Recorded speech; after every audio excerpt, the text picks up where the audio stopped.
Innal hamdalillah nahmaduhu wa nasta'inuhu wa nastaghfiruh wa na'udzu billahi min shururi anfusina wa min sayyiati a'malina may yahdihillahu fala mudhillalah wa may yudlilhu fala hadiyalah. Asyhadu an la ilaha illallah wahdahu la syarikalah wa asyhadu anna Muhammadan abduhu wa rasuluh la nabiyya ba'dah. Ikhwati fillah, ma'asyiral hadirin wal hadirat rahimani Allah wa iyyakum. Mari kita bersyukur kepada Allah Subhanahu wa taala. Alhamdulillah pada pagi ini kita kembali memulai kajian kita. Walaupun saya tadi tidak menyangka kita sudah memulainya. Karena saya tunggu pengumumannya hari Jumat kemarin tidak diumumkan. Barangkali saya anggap jemaah masih suasana lebaran, jadi maka saya tidak ada bawa buku, bawa apa yang biasa kita pelajari. Tapi saya tengok alat-alatnya sudah dipasang, berarti kajian sudah dimulai. Dan alhamdulillah, ini berarti adalah hari pertama kita memulai majelis kita. Mudah-mudahan ke depan selalu dimudahkan oleh Allah Subhanahu wa taala untuk mengadakan majelis-majelis seperti ini. Karena yakinlah dengan duduknya kita di majelis ilmu itu insya Allah kita akan bisa mendapatkan apa yang telah dijanjikan oleh Rasulullah Sallallahu Alaihi Wasallam. Akan mendapatkan ketenangan jiwa, akan diliputi oleh rahmat dan kasih sayang Allah, didoakan oleh para malaikat, doa-doa baik, doa-doa keampunan, bahkan akan disebut-sebut, dibangga-banggakan oleh Allah mereka di hadapan makhluknya di atas langit sana. Mudah-mudahan fadilah itu semuanya bisa kita dapatkan. Salawat dan salam kita ucapkan untuk Rasulullah Sallallahu Alaihi Wasallam. Allahumma salli ala Muhammad wa ala ali Muhammad. Mudah-mudahan kita adalah umatnya yang serius dalam mencintainya. Mudah-mudahan kita adalah orang-orang yang senantiasa berbangga untuk berada di atas sunnahnya. Kita berharap mudah-mudahan Allah mudahkan kita untuk istiqamah, berada di atas apa yang telah diajarkan oleh Rasul kita yang mulia. Mungkin akan ada tantangan, mungkin akan berat, karena Nabi sendiri menggambarkan bahwa istiqamah di akhir zaman itu kal qabidhi 'alal jamr, sama seperti memegang bara api. Ini perumpamaan yang datang langsung dari Nabi kita, kal qabidhi 'alal jamr, sama seperti memegang bara api. Hanya pilihannya dua, kita lepaskan atau kita pegang. Kalau kita pegang mungkin akan kepanasan, tapi akan berakhir pada kebahagiaan yang dijanjikan oleh Allah dan oleh Rasulullah Sallallahu Alaihi Wasallam. Kalau dilepaskan, seandainya pilihannya adalah dengan melepaskan, mungkin cepat dia akan lepas dari berbagai macam bentuk tantangan dan hambatan. Cepat hilang panasnya itu, tetapi dia keluar dari jalur yang telah diajarkan oleh Rasulullah Sallallahu Alaihi Wasallam. Oleh karena itu, kita beragama bukan mengikuti apa yang kita inginkan atau mengikuti apa yang enak menurut orang lain, tapi beragama adalah apa yang diinginkan oleh Allah dan oleh Rasulullah Sallallahu Alaihi Wasallam. Seandainya ada tantangan-tantangan, itu adalah ujian bagi keimanan yang mudah-mudahan semua kita diberikan kesabaran oleh Allah Subhanahu wa taala untuk tegar berada di atas garis yang telah disampaikan oleh Rasul kita yang mulia. Mudah-mudahan di hari mahsyar kita bisa mendapatkan syafaat dan pertolongan dari beliau. Amin, amin ya rabbal alamin. Ikhwati fillah, ma'asyiral hadirin wal hadirat, rahimani Allah wa iyyakum. Seperti yang saya katakan di awal tadi, kita belum memulai membaca kitabnya dan menjelaskan. Mudah-mudahan subuh besok ya insyaallah ya, kalau minggu pertama kan Sabtu dan juga Ahadnya, mudah-mudahan besok subuh kita sudah mulai kembali membaca kitab Tauhid Al-Qawaidul Arba', mengambil ilmu dan pelajaran yang ada di dalam kitab tersebut. Sebagai tausiah kita pada pagi ini untuk mengisi waktu, saya ingin mengingatkan kita dengan sebuah ayat. Setelah kita berpuasa dan sekarang sudah di penghujung Syawal, saya ingin mengingatkan kita dengan sebuah ayat agar kita menjaga apa yang telah kita lakukan selama kita berpuasa di bulan Ramadan, supaya tidak hilang begitu saja. Penggalan ayatnya itu adalah Bismillahirrahmanirrahim.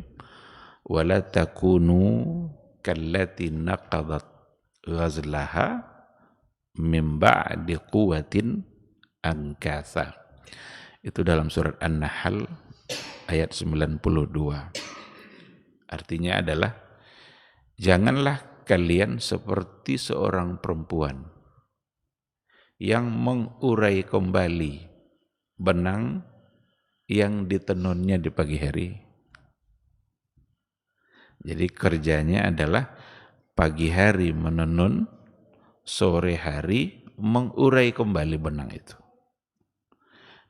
Paginya menenun, sorenya dirusak kembali. Besok paginya diulang lagi. Paginya menenun, sorenya menguraikan kembali benang yang telah ditenun itu. Itu gambaran dari perbuatan orang-orang stres, gambaran dari perbuatan orang-orang yang kurang akal. Ternyata kalau seandainya kita lihat tafsir dari ayat itu menceritakan kisah seorang perempuan pada masa dahulu. Kisahnya adalah, sebagian ulama tafsir mengatakan bahwa ada seorang perempuan yang kaya raya, tapi dia lambat untuk mendapatkan jodoh. Menunggu dan menunggu. Setelah sudah agak berumur, barulah ada orang yang ingin melamarnya. Tetapi niat yang melamar ini ternyata tidak pula baik. Niat yang melamar ini hanyalah sekedar untuk menguasai harta, karena dia adalah wanita yang kaya raya. Berarti apa yang diharapkan tidak sesuai dengan ekspektasi kata orang sekarang. Dia mengharapkan kehidupan yang bahagia, sudah lama menunggu, mendapatkan suami, dan ternyata keinginan yang menikahinya tidak pula lah untuk benar-benar membangun rumah tangga yang baik, kecuali hanya sekedar untuk menguasai harta. Ketika harta semuanya sudah dikuasai, maka ditinggalkanlah si perempuan tadi. Ketika dia ditinggalkan, disitulah pikirannya berubah, tidak lagi sehat, stres, lalu ia melakukan perbuatan yang tadi itu. Ditenunnya pakaian, kan dia juga ahli dalam membuat pakaian itu, tapi sore hari diurai kembali benang itu satu persatu. Kita tidak akan bicara tentang bagaimana cara menenun pakaian, bukan itu yang kita inginkan. Kita pelajarannya. Dan kenapa ayat itu diturunkan kepada Rasulullah SAW?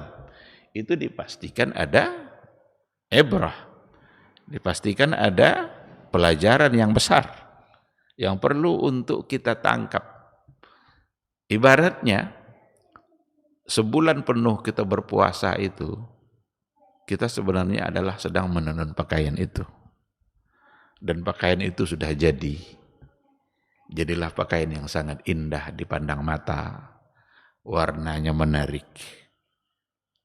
Berbagai macam bentuk keindahan ada di situ. Kalau seandainya ibarat membangun sebuah rumah, selama bulan Ramadan sesungguhnya kita sedang membangun sebuah istana. Kita mulai dari pondasinya, lalu dibangun dindingnya, jendelanya, sampai pada atapnya. Dan diakhirilah Ramadan dengan bersenang, bergembira, karena berhasil membangun sebuah bangunan yang indah, atau berhasil menenun sebuah pakaian yang begitu menarik untuk dipandang mata. Pertanyaannya, apakah pakaian yang sudah ditenun indah itu akan kembali diurai satu persatu? Akankah bangunan yang indah, megah, dah jadi dah, tinggal ditempati saja, tinggal dinikmati saja? Kalau kata Allah, kata Rasul, ghufira lahu ma taqaddama min dzambi, berarti tinggal masuk surga saja. Bahkan kuncinya pun sudah didapatkan. Tapi akankah kita rusak kembali apa yang sudah kita bangun? Kita sudah berpuasa, kita sudah sholat, kita sudah bersedekah, kita sudah membangun tauhid kita secara benar. Semua bentuk kebaikan dalam Ramadan itu ada. Ramadan itu ketika dikatakan bulan kebaikan, karena memang semua bentuk kebaikan itu ada pada bulan Ramadan. Tapi akankah semua kebaikan yang telah dilaksanakan itu lalu mau kita batalkan kembali dengan kemaksiatan-kemaksiatan? Ini hubungannya dengan cerita tadi. Itu hubungannya dengan kisah. Kalau seorang perempuan tadi menenun pakaian, benar-benar pakaian itu yang ditenunnya kemudian diurai kembali benangnya. Tapi kita mengambil perumpamaannya, mengambil tamsil. Ada perumpamaan yang luar biasa di situ. Akankah kita rusak kembali semua kebaikan-kebaikan yang telah kita laksanakan selama bulan Ramadan? Itu ciri-ciri dari orang yang kurang akal. Ciri-ciri dari orang yang akalnya kurang sehat. Sebagaimana perempuan yang tadi stres karena ditinggalkan suaminya, ternyata dia tidak tulus dalam menikahi kecuali hanya sekedar untuk menguasai, memiliki harta yang ada di tangan si perempuan. Kalaulah Rasul pernah bertanya kepada di hadapan para sahabat, apa kata Rasul? Siapa di antara kalian yang hari ini berpuasa? Yang menjawab siapa? Abu Bakar. Saya ya Rasulullah. Rasul nanya lagi, siapa di antara kalian yang hari ini bersedekah? Yang jawab masih Abu Bakar. Ana ya Rasulullah. Saya ya Rasulullah. Siapa di antara kalian yang hari ini menjenguk orang sakit? Lagi-lagi saya ya Rasulullah. Beberapa pertanyaan kebaikan, Nabi nanya siapa yang melakukan itu, semua yang menjawab adalah, semua pertanyaan itu dijawab oleh Abu Bakar. Lalu apa kata Rasul? Abu Bakar akan masuk surga dari pintu mana saja dia inginkan.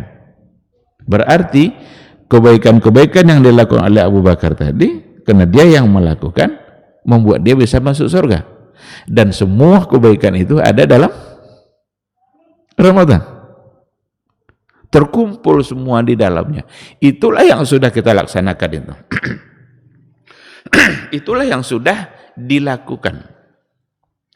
Oleh karena itu tinggal menikmati saja.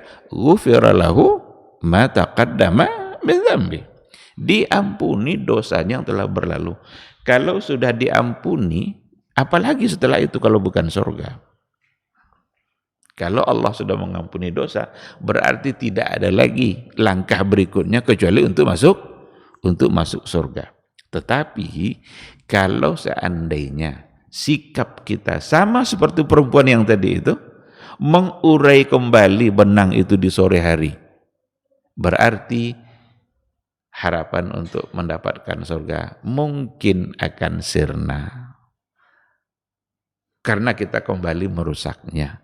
Yang sudah diampuni oleh Allah, tapi kita kembali menumpuk-numpuk dosa kembali setelah kita melaksanakan ibadah puasa. Jadi, ikhwati fillah, apa yang ada dalam Al-Quran perumpamaan tadi sangat tepat bagi kita bersama untuk merenungkannya. Oleh karena itu perlu kita pertahankan. Perlu kita senantiasa berupaya, berjuang, berjihad. Jihad di sini maksudnya bukan berperang, tapi jihad itu melakukan upaya keras untuk mempertahankan semua bentuk nilai-nilai kebaikan yang ada dalam Ramadan, dan jumlahnya luar biasa. Kalau secara garis besar yang harus kita pertahankan itu yang pertama adalah unsur-unsur akidah yang kita sudah dibangun oleh Ramadan, nilai-nilai ibadah yang ada dalam Ramadan, nilai-nilai akhlak yang ada dalam Ramadan. Itu secara garis besar. Dan semua kita yang tiga ini barangkali sudah mengerti dan sudah paham. Apakah Ramadan memperkokoh dan membangun akidah dalam diri kita? Apakah ada hubungan antara Ramadan dengan akidah? Pasti ada. Dan itu sudah terlihat dari ungkapan pertama yang diucapkan oleh Nabi ketika melihat hilal. Ungkapan pertama yang diucapkan oleh Nabi ketika hilal itu dilihat, itu ungkapan tauhid. Itulah sebabnya harus dipertahankan bahwa dukhulur Ramadan itu ru'yatul hilal. Masuknya Ramadan itu ditandai dengan ru'yatul hilal. Itulah sunnah Nabi. Dan ada ungkapan Nabi ketika hilal sudah dilihat. Dan itu ungkapan tauhid. Apa yang terucap oleh Nabi? Ketika hilal sudah nampak, atau ada orang yang melaporkan, ya Rasulullah, saya melihat hilal, ucapan Nabi adalah Allahumma ahillahu alaina bil amni wal iman wassalamati wal islam wat taufiqi lima tuhibbu wa tarda rabbuna wa rabbukallah. Itu kapan Nabi? Itu doa. Jadi doa ketika melihat hilal itu sudah masuk, yang tadi itu, ya Allah, ahillahu alaina bil amni wal iman. Jadikanlah kedatangan hilal ini bagi kami menambah al-amni wal iman, menambah kenyamanan, keamanan dan kekuatan iman. Wassalamati wal islam, dan menambah keselamatan, membuat kami menjadi selamat dan membuat Islam kami menjadi kuat. Wat taufiqi lima tuhibbu wa tarda, dan berilah kami taufik untuk melakukan apa yang kamu ridhai, apa yang kamu cintai. Dan kata terakhir lagi, yang paling terakhir, Rabbuna wa rabbukallah. Wahai bulan, Rabb kami dan Rabb kamu adalah Allah. Ini benar-benar ungkapan tauhid. Rabb kami, Rabb kamu adalah Allah. Berarti bulan itu beredar, bulan itu terbit karena izin Allah Subhanahu wa ta'ala, karena bulan itu ternyata juga tunduk kepada Allah. Bulan kerjanya yaitu beredar, berputar, terbit, muncul, dan itulah bentuk ketaatannya. Bentuk ketaatan bulan itu muncul di setiap awal bulan. Dan ternyata ketika dia muncul, itulah awal Ramadan. Itu adalah atas kehendak Allah. Bulan telah menunjukkan ketaatannya kepada Allah dengan muncul. tinggal lagi kita umat Nabi Muhammad sallallahu alaihi wasallam yang harus menunjukkan ketaatannya pula kepada Allah untuk melakukan sesuatu yang diridhai dan dicintai oleh Allah Subhanahu wa taala. Oleh karena itu, ru'yatul hilal, melihat hilal, dan pada saat dia dilihat yang terucap adalah kata iman. Ahillahu alaina bil amni wal iman. Aman, iman. Ya, aman dan iman itu memang dua kata yang akarnya sama. Dua kata akarnya sama. Biasanya kalau seandainya ada dua kata yang akarnya sama, dia punya kesamaan makna. Ada kalau orang Arab bilang al-qasimul mustarak. Ada titik temunya, ada kesamaannya. Enggak mungkin kita nyaman kalau seandainya tidak dengan iman.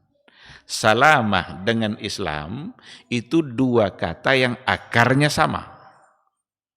As-salamatu wal Islam. Dua kata ini akarnya sama. Pasti di situ ada al-qasimul mustarak. Ada titik temu, ada kesamaan. Tidak mungkin kita selamat kecuali dengan Islam. Berarti hilal yang dilihat itu akan menggiring kita kepada keselamatan. Hilal yang terbit itu menggiring kita kepada ketenangan hati, ketenangan jiwa, al-aman. Al-aman ini tidak sekedar di dunia saja. Ada kata al-amnu yang Allah sebut itu untuk akhirat. Apa ayatnya? Alladzina amanu wa lam yalbisu imanahum bizulmin ulaika lahumul amnu. Ulaika lahumul amnu wa hum muhtadun. Orang-orang yang beriman lalu mereka tidak mencampuri keimanannya bizulmin. Bizulmin di sini bisyirkin. Enggak dicampuri sedikit pun dengan syirik. Ulaika lahumul amnu. Mereka itulah orang yang akan benar-benar aman, tenang, wahum muhtadun, dan mereka adalah orang-orang yang mendapatkan petunjuk. Aman di sini bisa aman di mahsyar, aman saat dihisab, aman di akhirat kelak. Karena kalau sudah ada kesyirikan, orang-orang yang dalam kehidupannya ada syirik lalu tidak bertaubat, dibawanya dosa syirik itu sampai mati dan Allah tidak akan mengampuninya. Oleh karena itu, ru'yatul hilal berarti ru'yah yang harus menggiring kita kepada iman sepenuhnya dan membuat kita harus jauh dari perbuatan syirik. Ini bagian dari pelajaran tauhid yang ada dari Ramadan. Pelajaran tauhid, akidah yang sangat berhubungan erat dengan ibadah. Karena memang ibadah kita tidak akan ada yang diterima oleh Allah Subhanahu wa taala kalau seandainya kita berbuat syirik. Wa may yusyrik billah faqad habita amaluhu. Barang siapa yang syirik kepada Allah, faqad habita amaluhu. Sungguh telah terhapus amalnya. Nah, coba bayangkan. Kalau syirik kepada Allah, amalnya terhapus. Sekarang berapa rakaat kita salat tarawih dalam sebulan itu? Tambah lagi yang malam, yang bagian ke-10 itu ada yang menambahnya. Berapa jumlah rakaat kita? Kalau syirik, hilang semuanya. Tidak ada bulan di mana kita berpuasa setiap hari kecuali hanya Ramadan. Karena memang bulan-bulan lain tidak dibolehkan pula untuk semuanya. Berapa banyak ibadah kita untuk membaca Al-Quran. Ada yang sampai 2 kali, setidaknya 1 kali. Ada yang barangkali sampai 3 kali. Itu kan amal semua. Tapi kalau syirik, ayat mengatakan, faqad habita amaluh. Terhapus amalnya. Kalau dia syirik, terhapus amalnya. Oleh karena itu, korelasi antara ibadah dengan tauhid itu memang korelasi yang sangat kuat dan bahkan tidak bisa dipisahkan. Tidak ada artinya amal kalau kita tetap syirik. Ada lagi, wa may yusyrik billah faqad harramallahu alaihil jannah. Barang siapa yang syirik kepada Allah, maka Allah haramkan baginya surga. Haramallahu alaihil jannah. Allah haramkan surga, berarti buat apa kita beramal ini kalau Allah sudah haramkan? Karena kita syirik. Sekarang Nabi mengatakan, man sama ramadhana imanan wa ihtisaban ghufira lahu ma taqaddama min dzambi. Man qama ramadhana imanan wa ihtisaban ghufira lahu ma taqaddama min dzambi. Ujung-ujungnya semuanya ghufira lahu. Diampuni, diampuni, diampuni. Tadi sudah kita katakan, kalau dosa sudah diampuni berarti surga. Tapi sekarang Allah yang mengatakan diharamkan baginya surga. Siapa yang syirik diharamkan baginya surga. Kalau memang kita berbuat syirik juga, ini tidak ada lagi ghufirallahu nih. Nah, oleh karena itu, pelajaran pertama yang harus kita jaga betul setelah kita berpuasa, mulai dari awal dulu kita memulai puasa, jaga tauhid kita. Pelihara tauhid kita. Hindarkan semua hal-hal yang masuk dalam kategori syirik. Karena kalau dosa syirik ternyata akan dibawa sampai mati dan Allah tidak mengampuninya begitu saja, kecuali jika pelakunya bertaubat dan memohon ampun kepada Allah Subhanahu wa ta'ala. Itulah makna ayat innallaha la yaghfiru ayyushraka bihi wa yaghfiru ma duna dzalika liman yasha. Sesungguhnya Allah tidak akan mengampuni dosa syirik, tapi Allah mengampuni dosa-dosa selain syirik bagi siapa yang Dia kehendaki. Maksud ayat ini bukan Allah tidak mau mengampuninya jika kita minta ampun, tidak. Allah tidak akan mengampuni begitu saja tanpa meminta ampun langsung, tanpa bertaubat. Kalau bertaubat, tidak ada yang terhalang bagi Allah untuk mengampuninya. Asalkan kita ketuk pintu taubat Allah secara jujur pada waktu yang belum terlambat. Tapi kalau diketuk pintunya waktu sudah terlambat, itu sama dengan Fir'aun. Fir'aun saat-saat menjelang kematiannya, tidak bisa lagi bernapas, kecuali hanya tinggal menunggu sesaat saja. Ketika itulah dia bilang, amantu bi Rabbi Musa, saya beriman dengan Tuhannya Musa. Tapi Allah sudah tidak menerimanya. Nah, oleh karena itu, ikhwati fillah, dikarenakan oleh korelasi antara ibadah dan akidah itu sangat erat sekali, tauhid inilah yang perlu kita jaga. Perlu dikaji terus, perlu diulang-ulang.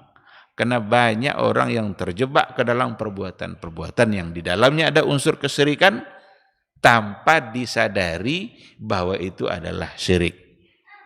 Banyak orang yang terjebak kepada perbuatan-perbuatan seperti itu dan tidak meyakini kalau itu adalah perbuatan syirik.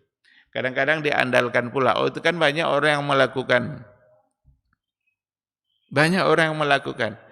Dianggap banyak orang melakukan itu berarti dia bukan perbuatan yang salah. Banyaknya orang melakukan bukanlah sebagai ukuran untuk sebuah kebenaran. Berapa banyak orang yang masih sujud-sujud kepada kuburan para wali, kuburan orang-orang keramat, datang ke kuburan bukan hanya sekedar berziarah. Padahal Nabi kalau datang ke kuburan ya ziarah itu sunnah Nabi. Kita dianjurkan, ziarahlah kalian, kata Rasul. Karena itu akan mengingatkan kalian kepada akhirat, mengingatkan pada kematian. Ziarah itu sunnah Nabi. Cuma kadang-kadang orang salah guna, salah tempat. Ziarah tidak lagi hanya sekedar untuk mengingatkan kepada kematian, tetapi justru digunakan untuk hal-hal yang menyimpang. Apa contohnya? Meminta-minta kepada orang yang ada di dalam kuburan. Dan itu fakta. Tidak semua memang. Tidak semua. Tapi ada. Dan yang ada itulah yang harus diingatkan. Karena salah besar. Kalau seandainya kita ziarah ke kuburan, walaupun kuburannya orang-orang yang soleh, lalu kita datang untuk menitipkan doa. Agar dia menyampaikan doa itu kepada Allah. Dia kan orang soleh nih, dia kan orang yang dekat dengan Allah nih, pantaslah untuk dititipkan doa. Jangankan kepada orang soleh, kepada Nabi saja tidak dibolehkan. Ini adalah keyakinan para sahabat dulu yang harus kita yakini bersama. Tidak ada satupun dalam riwayat yang sahih yang mengatakan bahwa sahabat datang ke kubur Nabi lalu meminta-minta kepada Nabi agar Nabi menyampaikan itu kepada Allah Subhanahu wa taala. Tidak ada. Kadang ada satu riwayat yang dipakai, Bilal itu kan diutus oleh Nabi sebelum akhir hayat Nabi. Bilal diutus ke Yaman dan pergilah Bilal di sana. Lalu Bilal bermimpi ketemu dengan Rasulullah SAW. Kalau Bilal bermimpi ketemu dengan Nabi, tentu dia tahu bahwa itu adalah benar-benar Nabi. Karena Bilal tahu wajah Nabi. Dan Rasul pun dalam hadisnya mengatakan, man ra'ani fil manami faqad ra'ani. Siapa yang mimpi ketemu saya, itu adalah saya, karena syaitan tidak bisa menyerupai saya. Bilal, orang yang bersahabat dengan Nabi, ketemu sama Nabi, saat bermimpi dia pastikan itu adalah Nabi, karena dia tahu wajah Nabi. Yang diragukan itu justru orang-orang yang hari ini yang mengatakan saya mimpi ketemu Nabi. Siapa yang menjamin kalau dalam mimpi itu benar-benar Nabi? Yang lebih parah lagi, mengaku-ngaku ketemu Nabi tidak saat bermimpi. Ngaku-ngaku ketemu Nabi, didatangi oleh Nabi saat dia terbangun kayak ini, terjaga kayak ini, datang katanya Nabi menyapa dia. Itu kebohongan besar. Karena tidak mungkin. Saat terjaga mustahil. Kalau saat mimpi ada riwayatnya.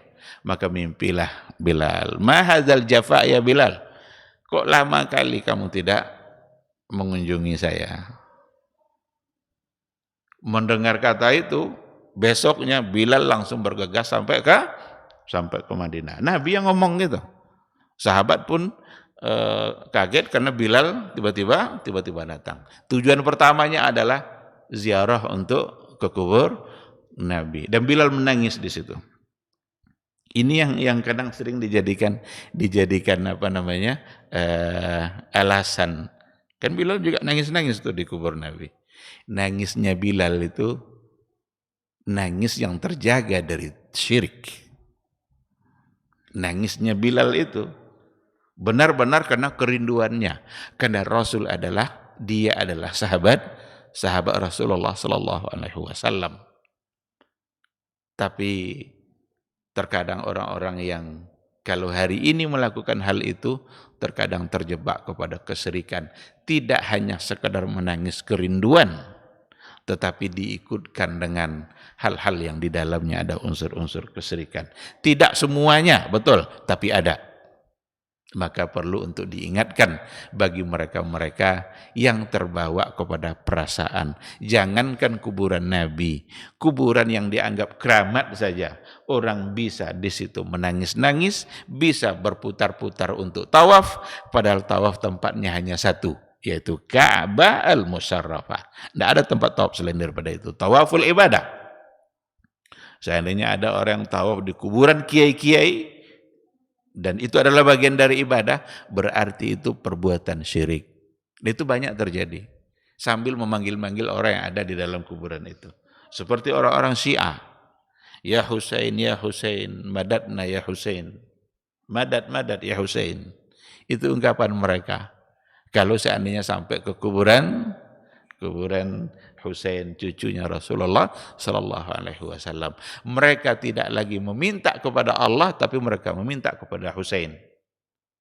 Maka meminta kepada kuburan, tawaf di kuburan, itu sunnahnya orang Syiah. Orang Syiah yang pertama melakukan itu. Dan diikutkan oleh orang-orang sufi belakangannya. Orang-orang sufi yang menyimpang akidahnya.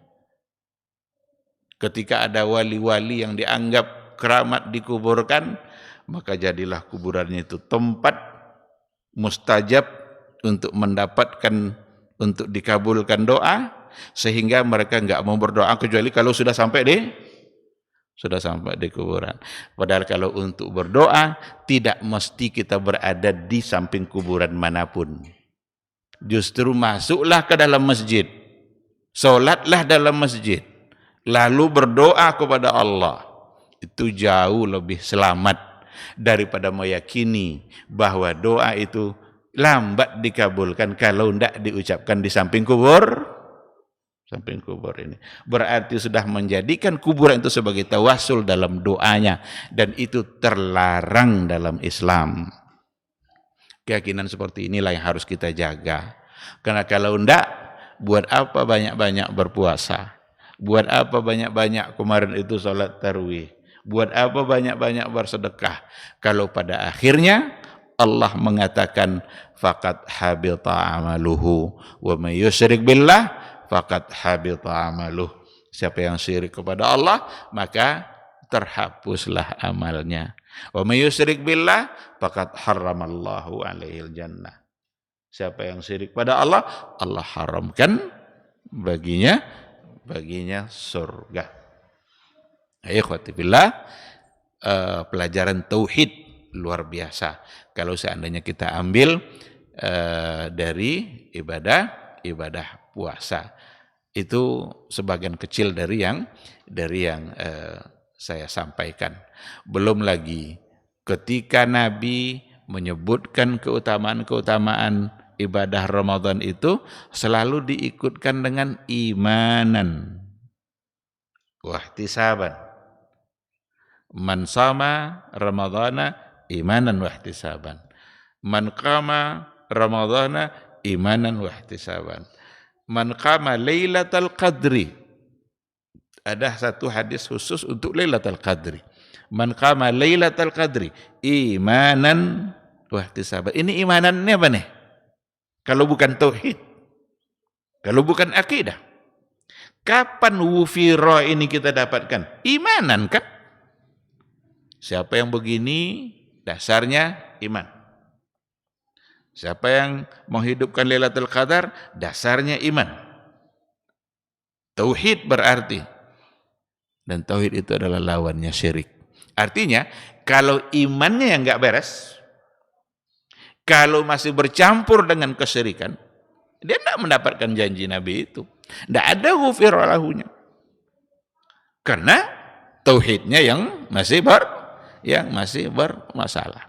Nah, oleh karena itu, ikhwati fillah, ma'asyiral hadirin wal hadirat, rahimani Allahu wa iyyakum, sama-sama kita jaga ba'da Ramadan, sama-sama kembali kita murnikan tauhid kita, karena memang tugas Nabi pertama sekali itu adalah untuk memurnikan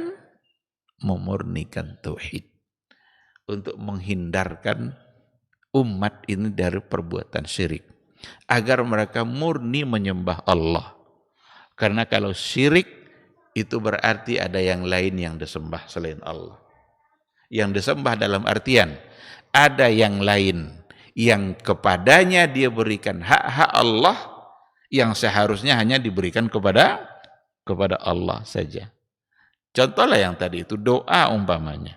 Yang mengabulkan doa siapa? Tempat kita meminta siapa? Allah. Iyyaka na'bud wa iyyaka nasta'in. Sekarang ada orang meminta-minta kepada kuburan, berarti dia telah mensyirikkan Allah, karena dia memberikan apa yang seharusnya hanya kepada Allah tapi diberikan kepada kuburan. Setidaknya disandingkan secara bersamaan. Disandingkan itulah yang syirik itu. Menyekutukan Allah. Seolah-olah Allah tidak mengabulkan doa itu kalau tidak melalui. Berarti terikat Allah dalam mengabulkan doa. Kalau tidak melalui ini. Disitulah salahnya. Maka dalam kajian tawassul itu kan dibahas secara luas. Walaupun banyak orang yang masih belum bisa menerimanya. Tawassul ada yang boleh, ada yang tidak. Yang boleh kerjakanlah yang boleh itu. Yang tidak harus ditinggalkan. Meminta orang yang masih hidup untuk mendoakan kita, boleh, tidak apa-apa. Karena dia masih bisa bicara dengan kita, masih bisa kita telepon. Kalau kita panggil dia masih nyahut. Tapi kalau sudah mati, dia tidak bisa berbuat apa-apa lagi. Orang yang sudah meninggal, orang yang ada dalam kuburan, dia memerlukan doa dari orang-orang yang hidup. Bukan orang hidup minta doa kepada orang yang sudah mati. Mana akal? Pakai akalnya. Allah berikan kita akal untuk berpikir. Dia memerlukan doa kita. Nabi orang yang sudah dijamin masuk surga, tapi dia menyuruh kita untuk selalu berselawat. Dia tidak butuh sebenarnya sama selawat kita itu. Rasul tidak butuh sama selawat kita. Apakah kalau kita tidak berselawat lalu Nabi kurang mulia? Apakah kalau kita tidak berselawat sama Nabi lalu Nabi tidak jadi masuk surga? Tidak butuh Nabi. Selawat itu kan doa. Kata selawat jamak dari solat itu makna katanya adalah ad-doa, adalah doa. Tapi Nabi ingin mengajarkan kita. Nabi ingin mengajarkan dalam persoalan tauhid bahwa sesungguhnya memang mana yang harus kita lakukan, mana yang harus kita tinggalkan. Ikhwati fillah, ma'asyiral hadirin wal hadirat rahimani Allahu wa iyyakum. Itu pelajaran pertama dari sisi akidah. Kalau nanti kita bicara ada pelajaran dari sisi akhlak, pelajaran dari sisi ibadah, tentu akan panjang pembahasannya. Dan saya yakin semua kita sudah memahaminya. Cuma saya ingin meringkas. Pelajaran akhlak umpamanya. Ramadan benar-benar mengajarkan kita akhlak. Kalau tauhid tadi adalah akhlak kepada Allah, tapi kalau kita bicara akhlak biasanya adalah itu sesama manusia. Dan Ramadan memang mengajarkan itu. Ada hadis, aqrabukum minni majlisan yaumal qiyamah ahasinukum akhlaqa. Orang yang paling dekat nanti duduknya bersama saya di hari kiamat itu adalah ahasinukum akhlaqa. Orang yang paling baik akhlaknya. Jadi persoalan akhlak sesama kita nih ya, tapi hubungannya nanti di akhirat menjadi orang yang paling dekat majelisnya. Majelis di sini dari kata jalasa. Jalasa itu artinya duduk. Majelis dalam ilmu nahu itu bisa disebut sigatnya itu dengan isim makan. Isim itu ada isim zaman, ada isim makan. Menunjukkan masa dan menunjukkan tempat. Kalau majelis itu sebagai isim makan, berarti tempat duduk. Kalau dia isim zaman, berarti waktu duduk. Tapi kebanyakan memahami sebagai ismul makan. Menunjukkan tempat. Maka tempat duduk.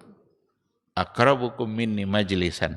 Yang paling dekat nanti tempat duduknya dengan saya. Paling dekat berarti ini Nabi, ini dia. Nabi duduk sini, ini pula kursi untuk dia. Kalau Nabi duduk, tentu surga maksudnya. Mungkin Nabi duduk di neraka, tentu tidak mungkin. Sehingga dimaknailah hadis itu. Yang nanti bersama Nabi di dalam surga yang paling dekat adalah ahasinukum akhlaqa. Dia yang paling baik akhlaknya. Ramadanlah yang membangun akhlak tadi itu. Akhlak kebersamaan. Saya rasa kehati-hatian kita dalam Ramadan lebih daripada di luar Ramadan. Rasa muraqabah kita terhadap Allah yang menatap itu lebih ketimbang kita di luar Ramadan. Kenapa demikian? Karena kalau saat kita berpuasa, berarti kita sedang menyadari bahwa kalau kita lakukan akan bisa merusak ibadah puasa. Ada tingkat kehati-hatian yang luar biasa. Dalam berkalam umpamanya, dalam berucap, kita akan lebih menjaga lidah kita. Yang biasanya lidah barangkali sembarangan untuk mengucapkan kata-kata, dalam Ramadan biasanya kita akan lebih berhati-hati. Kenapa demikian? Karena akan berpengaruh nanti kepada puasa kita, akan mengurangi nilai puasa. Jadi terjaga lidah, terjaga hati, terjaga pandangan, terjaga telinga. Itu semua adalah bagian dari kebaikan-kebaikan yang mudah-mudahan membuat kita nanti bisa berdekatan majelisnya dengan Rasulullah Sallallahu Alaihi Wasallam. Kalau untuk pelajaran ibadah, saya kira tidak perlu lagi untuk diulang, disampaikan. Memang bulan ibadah itu ada pada bulan Ramadan, bahkan lautan ibadah itu ada pada bulan Ramadan yang sudah kita selami. Apapun kebaikan di dalamnya ada. Saya sengaja memperpanjang pembahasan sedikit tentang pelajaran akidah, tauhid yang diambil dari Ramadan, karena memang itu adalah inti bagi kehidupan kita. Itu yang memang harus kita pelihara terus. Jangan sampai kita terjatuh kepada perbuatan syirik meskipun kecil. Karena syirik itu walaupun kecil, sesungguhnya yang kita durhakai adalah yang maha agung. Oleh karena itu, berbuat dosa seperti syirik jangan dipandang kecilnya. Berbuat dosa apa saja jangan dipandang kecilnya, tapi yang kita pandang adalah keagungan dan kebesaran dia yang kita durhakai. Kalau begitu berarti tidak ada lagi yang kecil itu. Semuanya akan menjadi kesalahan besar ketika memang yang kita durhakai itu adalah dia yang maha agung, yang maha besar, yang maha dalam segala-galanya. Ikhwati fillah, ma'asal hadirin wal hadirat rahimani Allah wa iyyakum. Saya kira ini adalah pertemuan pembuka kita. Mudah-mudahan besok kita sudah bisa masuk ke buku Al-Qawaidul Arba' yang biasa kita baca di kajian subuh. Terima kasih.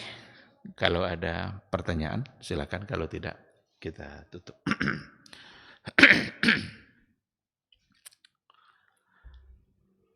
Tidak ada. Mudah-mudahan apa yang dijelaskan memang jelas. Dia kalau tidak menimbulkan pertanyaan, berarti yang dijelaskan memang sudah jelas.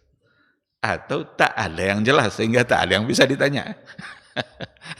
Mudah-mudahan masuk pada bagian yang pertama. Semoga Allah Subhanahu wa taala selalu membantu kita untuk taat, selalu membantu kita untuk membersihkan hati, selalu membantu kita untuk menjaga tauhid kita dari perbuatan-perbuatan syirik.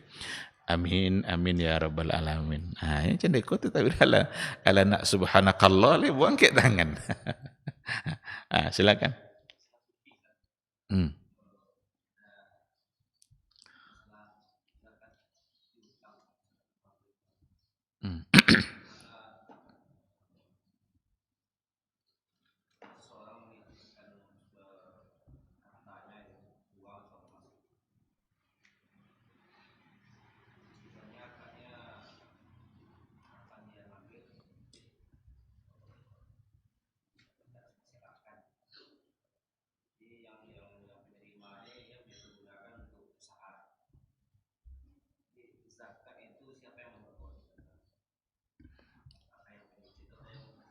Itu tidak nitip namanya tuh. Itu kerjasama. Kalau nitip, pelihara baik-baik sampai dia mengambil kembali. Jangan ambil untungnya.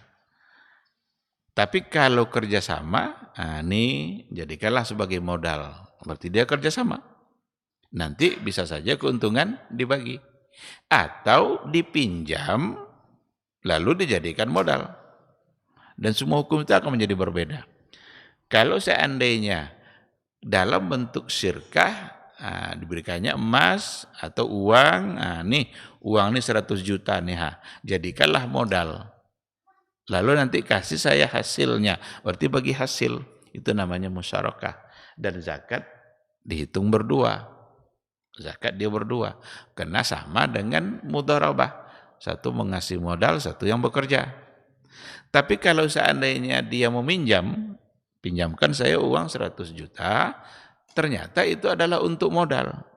Berarti yang tadi akan mendapatkan kembali uang 100 juta. Karena sifatnya hanya dipinjam. Dan zakat dibayar oleh yang berusaha tadi, karena dia mengembangkan. Dalam Islam zakat itu kan ketika dia produktif, dia mengembangkan. Nah, tinggal ditengok saja yang manakah kira-kira yang terjadi. Kalau pinjam berarti persoalannya adalah dia punya hutang kepada orang lain. Dia harus bayar itu hutang itu kan sesuai dengan yang dijanjikan. Umpamanya sebulan dibayar 10 juta, yang dipinjam 100 juta. Bulan depan bayar 10 juta. Berarti sisa hutang 90. Bulan berikutnya bayar lagi 10 juta. Sisa hutang 80, 70, 60. Pas giliran bayar zakat, sisa hutang tinggal 50. Ini dihitung untuk dikeluarkan zakatnya. Yang sudah dibayar tidak dihitung lagi karena kita sudah membayar hutang. Nah, tapi kalau dalam bentuk kerjasama, dia bersama-sama berusaha, berarti itu namanya syirkah. Dan zakatnya juga atas nama dia berdua, karena itu usaha berdua yang sedang berlangsung. Wallahu subhanahu wa ta'ala a'lam.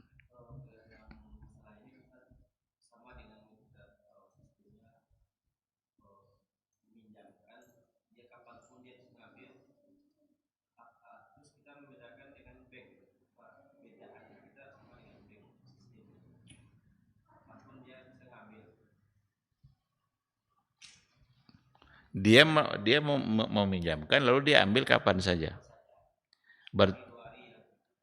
Itu dititipkannya atau dipinjamkannya? Dan yang mau minjam siap untuk melakukan itu? Ya udah, berarti umpamanya ini uang 100 juta, pokoknya kapan saya mau saya ambil.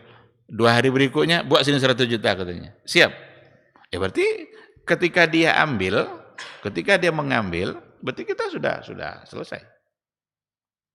Sudah selesai urusan kita.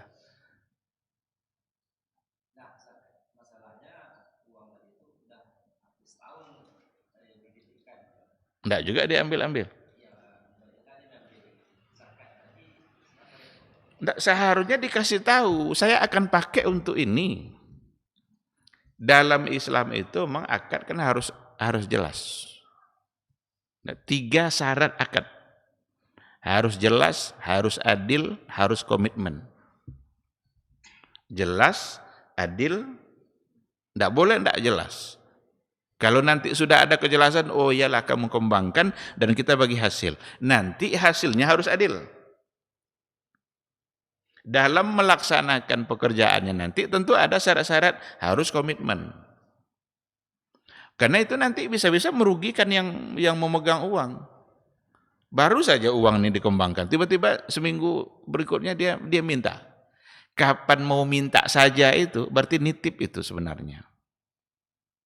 Coba nanti kalau sudah dibelikan modal, umpamanya yang 100 juta tadi, dia belikan sepatu umpamanya untuk diperjualbelikan. Pas sepatu dibeli semua, datang dia, buat 100 juta sini katanya. Kita mau apa? Berarti ada ketidakjelasan. Berarti kalau seperti itu namanya dia nitip, tolong pegang uang saya tidak berani megang uang sebanyak ini, tidak pernah saya nampak uang banyak nih katanya, tolong pegang. Karena kamu kaya, biasa pegang uang banyak, tolong pegang uang saya. Berarti dia nitip namanya. Kalau nitip, tidak ada hubungan zakat dengan kita. Karena uang-uang dia. Dia yang harus bayar zakat. Sekarang yang 100 juta yang ada sama kita, kan uang dia nih. 100 juta kan sampai nisab tuh. Sampai pula haul. Berarti dia yang memiliki 100 juta tadi wajib mengeluarkan zakatnya.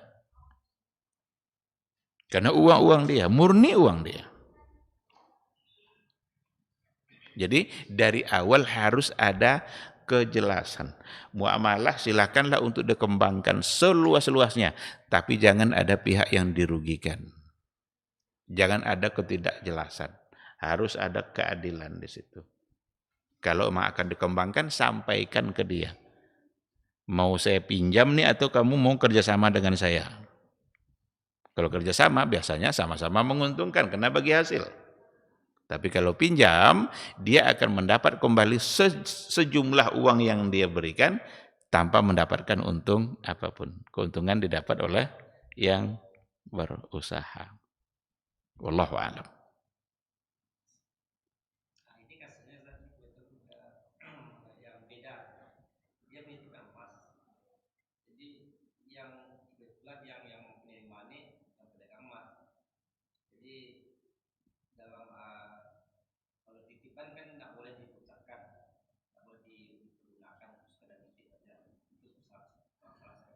Hmm.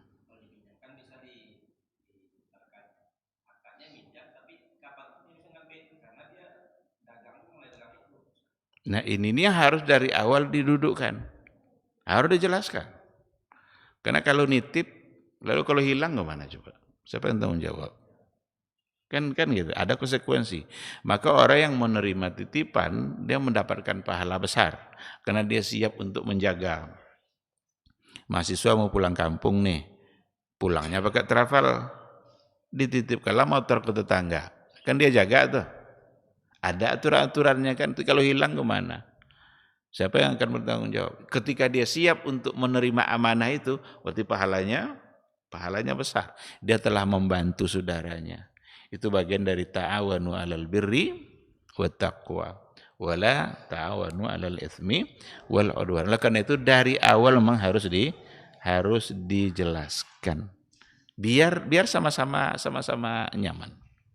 Kalau seandainya sudah terlanjur, tidak apa-apa yang terlanjur, ulang kembali kesepakatannya. Ya? Dipinjam, berarti si Fulan ini meminjam ke dia. Kalau meminjam, berarti dia tinggal mengembalikan. Kalau emang dia siap untuk mengembalikan kapan dia mau, ya udah, nanti datang dia minta 5 emas umpamanya. Umpamanya ada 100 gram nih. Dia datang minta 5, kasih saya 5, udah kasih 5. Karena dia hanya tidak mendapatkan keuntungan apa-apa dia kan dari pinjamannya tadi.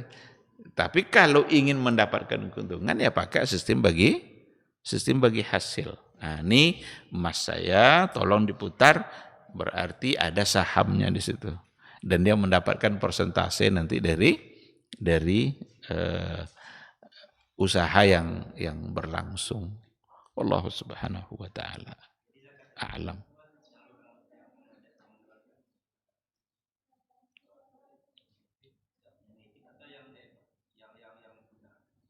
Kalau dia murni meletakkan seperti itu, berarti dia kan punya dia tuh. Berarti dia bayarkan zakatnya kalau sampai haul sampai nisab. Karena dengan menitipkan, apakah lepas kepemilikannya? Enggak. Tapi kalau dia berikan itu sebagai kerjasama modal, berarti kan sudah menjadi milik berdua. Dia meletakkan tadi, enggak lepas sama sekali kepemilikannya dari barang itu. Cuma orang yang megang beda. Sekarang sampai haulnya, sampai nisabnya, berarti dia bayarkan zakatnya. Sama aja dengan uang yang ada di rekening, kan enggak juga di tangan kita. Jadi punya bank dia kan. Nah, tapi ketika uang itu sampai haul dan nisab, berarti dikeluarkan zakatnya oleh yang memilikinya. Yang melakukan zakat kan pemilik.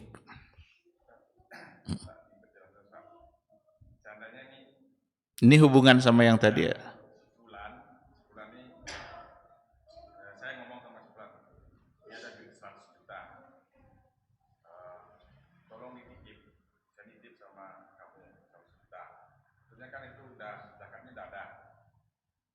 dalam seharusnya kan setelah datang haul dan hisabnya nanti kan otomatis saya yang bayar zakat.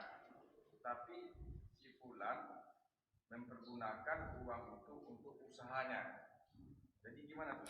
Itu tuh yang harus dijelaskan dari awal. Coba, seandainya dia jadikan modal usaha, lalu bangkrut dia. Gimana coba?